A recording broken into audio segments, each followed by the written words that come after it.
Infrastructure development and industrialization are two key promises from China to Africa as regards its Belt and Road Initiative.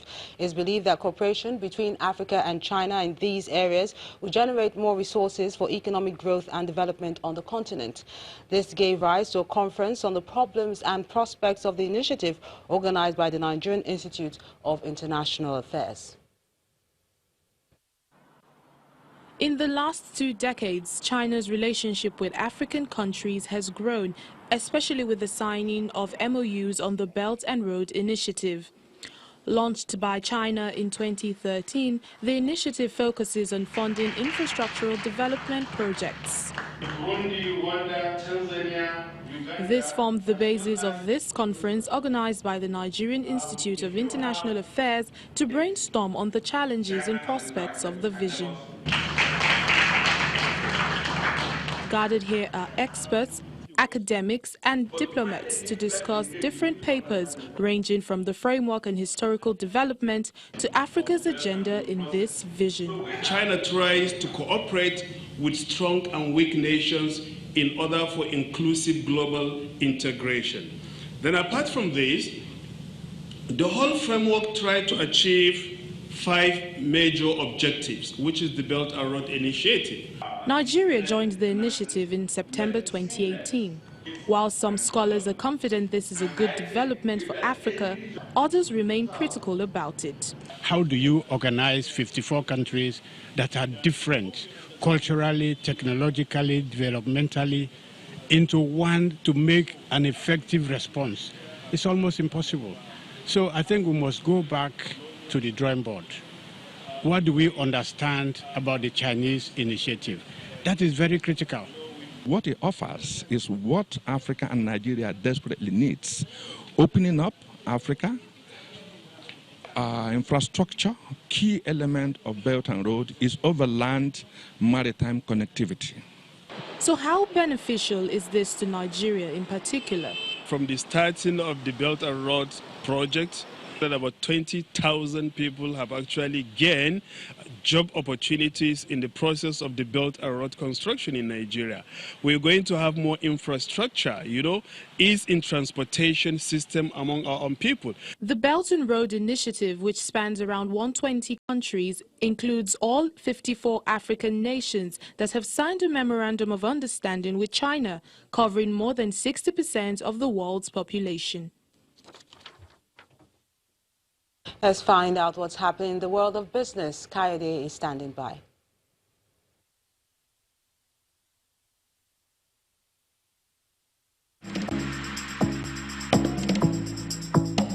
You First. First Bank.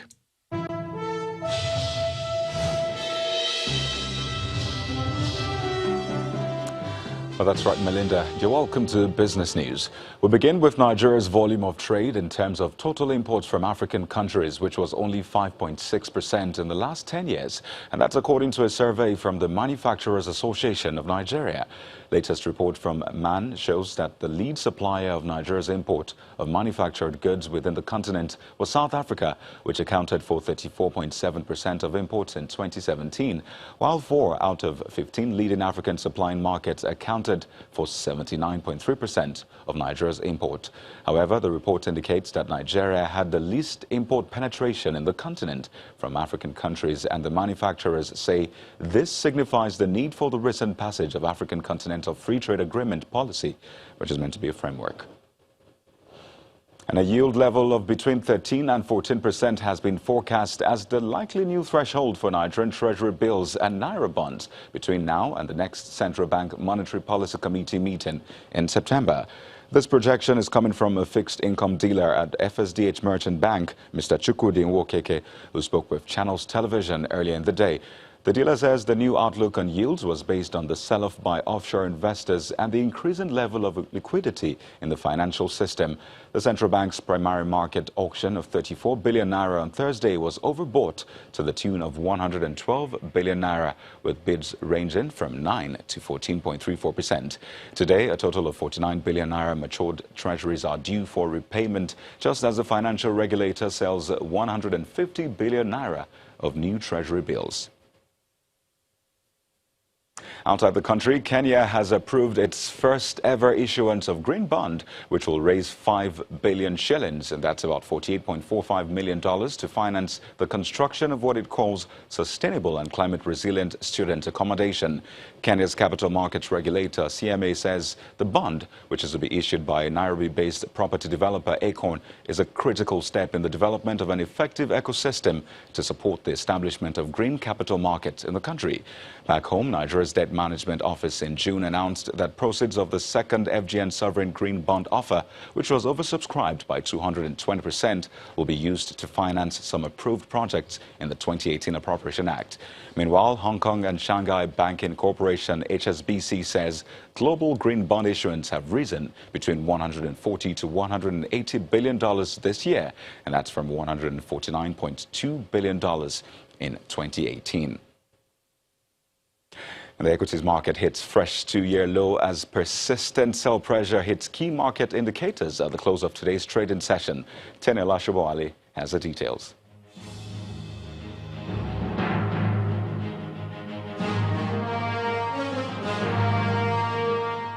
Hello and welcome to the Stock Market Report. A day after starting off this week with its second biggest loss for 2019, the stock market remains in the red with a 0.11% drop in the all-share index.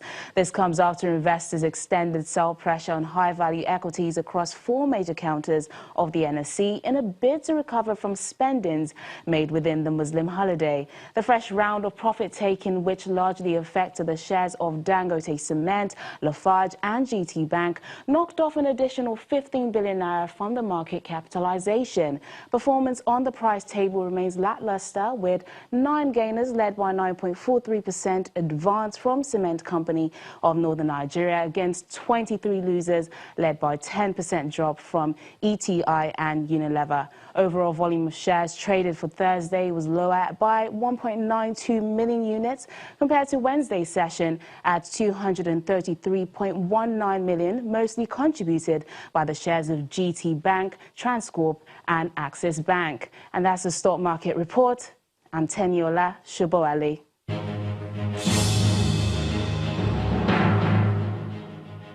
Thank you, Teniola. Some major stock markets managed to make a comeback from Wednesday's downturn, but it's mostly negative close for European market as fears of an impending global recession continue. Here are some of Thursday's closing figures.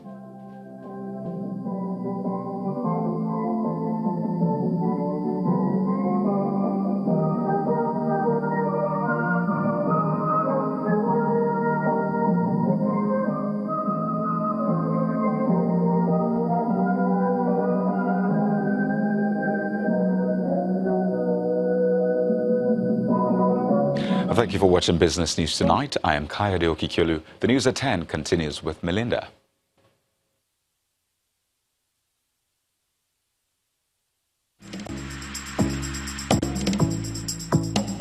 You First. First Bank. Many thanks, Kayode.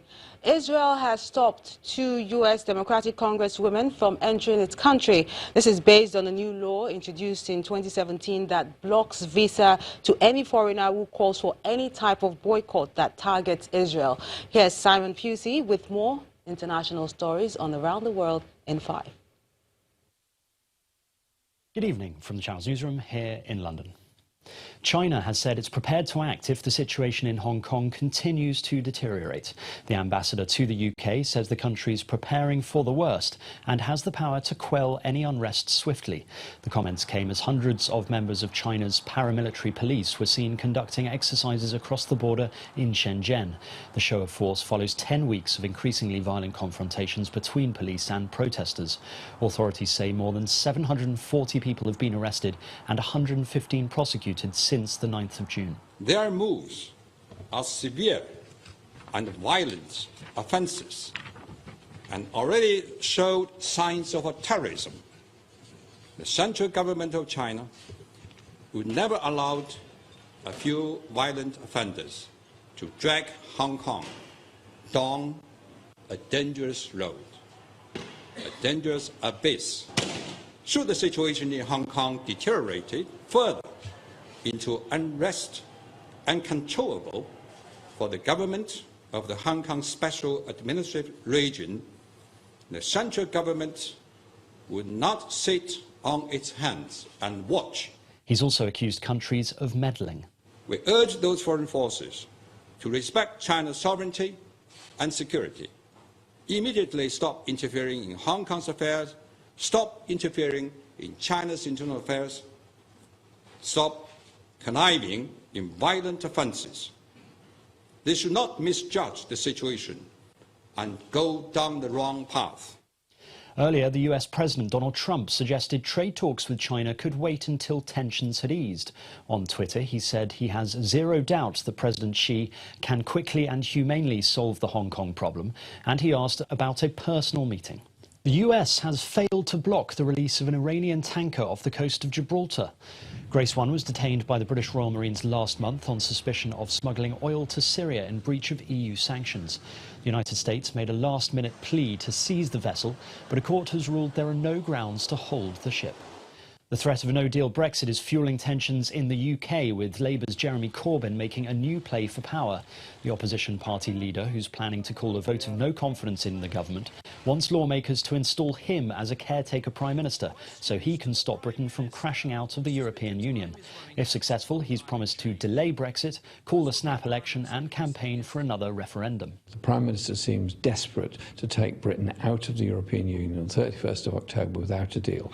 The problems with that are huge on food, medicine, jobs, industry and investment. But he also seems to be lining up with Donald Trump and all of his administration to do some kind of sweetheart trade deal, which can only be damaging to our jobs and our regulations in this country on environment, on food standards, on workers' rights and all those kind of things. He's taken us away from Europe into the arms of Donald Trump by his obsession with a no-deal Brexit. The leader of the Liberal Democrats, Jo Swinson, doesn't believe he's the right man for the job. We are facing a national crisis. We may need an emergency government to resolve it. But if Jeremy Corbyn truly wants that to succeed, surely even he can see that he cannot lead it. We'll work with anyone and we'll explore any option to stop Brexit. It's no secret I'm not a great fan of Jeremy Corbyn, but we won't rule out any option if it helps to avert what is a looming catastrophe of a no-deal Brexit. Police say there are no suspicious circumstances surrounding the death of an Irish teenager in Malaysia. A post-mortem examination found 15-year-old Nora Quarrin died from internal bleeding thought to be caused by prolonged hunger and stress. Investigators say there's no evidence she was kidnapped or abused. A Russian plane carrying more than 230 people was forced to make an emergency landing after hitting a flock of birds. Dozens of people were injured as the aircraft, with its engines off and landing gear retracted, crash-landed in a cornfield near Moscow. The pilots have been praised for their efforts. The Kremlin described them as heroes for saving everyone's lives. And finally, African leaders have joined the French president to mark 75 years since the Allied landings in southern France.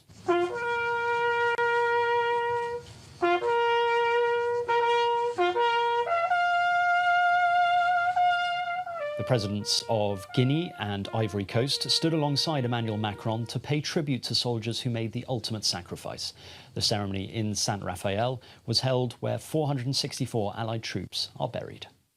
And that's your international news around the world in 5. Many thanks, Simon. Still ahead of on the news at 10, reigning champions, the Tigers of Nigeria, beat Democratic Republic of Congo to reach the semi-finals of the 2019 FIBA Women's Afrobasket Championship in Dakar, Senegal. And that's on Sports News. Stay with us.